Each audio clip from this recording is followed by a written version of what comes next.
മശിഹായോടേവം സഭ ചൊല്ലി വേശ്യ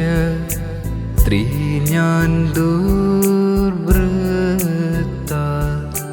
നിൻ പ്രിയയായി തീർക്കണമെന്നേ